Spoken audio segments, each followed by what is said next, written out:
Γεια σας, μικροί μου φίλοι. Γεια σας, κυρία. Γεια σου, Λούσιο. Λούσιο.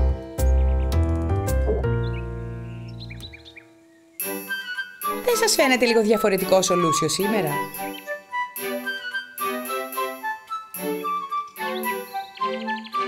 Μα φυσικά, ήταν ανάποδα. Οι φωτεινοί σηματοδότες πρέπει να έχουν πάντα το κόκκινο φως στο πάνω μέρος. Το κόκκινο φως μας απαγορεύει να προχωρήσουμε και μας προειδοποιεί για τον κίνδυνο. Γι' αυτό είναι τοποθετημένο πάντα στο πιο ψηλό σημείο του σηματοδότη για να το βλέπουμε καθαρά. Καταλάβατε, μικροί μου φίλοι? Λοιπόν, συγκεντρώσου, Λούσιο, μην αναποδογυρίσεις ποτέ ξανά. Μικροί μου φίλοι, θέλω να προσέξετε ιδιαίτερα το σημερινό μάθημα γιατί είναι πολύ σημαντικό. Ξέρετε τι πρέπει να κάνετε πριν βγείτε από το αυτοκίνητο? Πολύ σωστά. Και μην ξεχνάτε να βγαίνετε πάντα από την πλευρά που βρίσκεται δίπλα στο πεζοδρόμιο, αφού εκεί δεν κυκλοφορούν αυτοκίνητα. Κοιτάξτε τώρα προσεκτικά την περίπτωση της Κάρλας και της μητέρας της. Η μητέρα της Κάρλας οδηγεί πάντα πολύ προσεκτικά. Ωστόσο σήμερα είναι λίγο αφηρημένη επειδή έχει αργήσει σε ένα επαγγελματικό ραντεβού και πρέπει πρώτα να πάει την Κάρλα σε ένα παιδικό πάρτι μια συμμαθήτριάς της από το σχολείο. Η Κάρλα είναι ενθουσιασμένη με το δώρο που αγόρασε για τη φίλη της. Πιστεύει ότι θα είναι το πιο εντυπωσιακό δώρο του πάρτι. Όπως βλέπετε, έχει πολλή κίνηση στο δρόμο και τα αυτοκίνητα κινούνται πιο αργά από ό,τι συνήθως. Αν και είναι κοντά στον προορισμό τους, η μητέρα της Κάρλα αρχίζει να χάνει την ψυχραιμία της. Όχι! Πολύ κακή επιλογή. Διπλοπάρκαρε το αμάξι της και έτσι εμποδίζει τη διέλευση άλλων αυτοκινήτων. Επιπλέον, η Κάρλα δεν μπορεί να βγει από την πόρτα που βρίσκεται στην πλευρά του πεζοδρομίου. Τι θα κάνει τώρα? Όχι!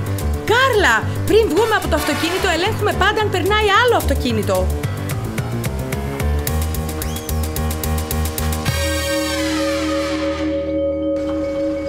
Επειδή η μαμά επέλεξε να διπλοπαρκάρει και η μικρή να βγει από τη λάθος πλευρά του αυτοκινήτου, η Κάρλα έμεινε χωρίς δώρο για τη φίλη της. Τώρα είναι πολύ στεναχωρημένη. Και οι δυο τους έκαναν σοβαρά λάθη. Σωστά, Λούσιο? Αρχικά, η μητέρα της Κάρλας δεν έπρεπε να διπλοπαρκάρει. Ακριβώς. Και δεύτερον, η Κάρλα πριν βγει από το αυτοκίνητο έπρεπε πρώτα να ελέγξει αν πλησιάζει κάποιο διερχόμενο όχημα. Πολύ σωστά. Πρέπει πάντα να ελέγχουμε το δρόμο προτού βγούμε από το αυτοκίνητο. Ακόμα και αν βιαζόμαστε πολύ, δεν πρέπει να είμαστε απρόσεκτοι γιατί ενδέχεται να τραυματιστούμε. Για να δούμε τι συνέβη την ίδια μέρα στο Βίκτορ, που ήταν και εκείνος καθοδόν για το ίδιο πάρτι. Παρόλο που η κίνηση στους δρόμους είναι πιο έντονη από ό,τι συνήθως, ο πατέρας του Βίκτορ οδηγεί με ηρεμία. Ο Βίκτορ είναι και αυτός πολύ ενθουσιασμένος με το δώρο που αγόρασε για τη φίλη του. Πιστεύει ότι θα είναι το ωραιότερο δώρο σε όλο το πάρτι.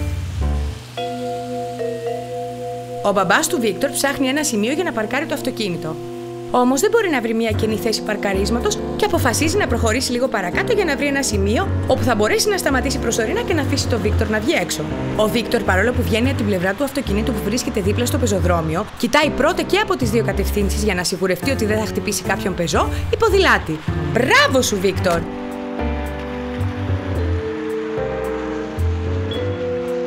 Και τι γλυκιά χειρονομία, πρότεινε στην Κάρλα να πάνε μαζί το δώρο τους στην εορτάζουσα φίλη τους. Έτσι θα κάνουν και οι δύο μια καλή εντύπωση. Είμαι σίγουρη ότι ήταν ένα φανταστικό πάρτι. Αλλά και ο Βίκτορ με τον μπαμπά του έπραξαν σωστά. Λούσιο, νομίζω ότι και οι δύο αξίζουν το πράσινο φως! Τελειώσαμε και για σήμερα, φίλοι μου. Να θυμάστε πάντα, προτού βγούμε από το αυτοκίνητο, ελέγχουμε ξανά και ξανά, πάντα προς όλες τις κατευθύνσεις. Αντίο!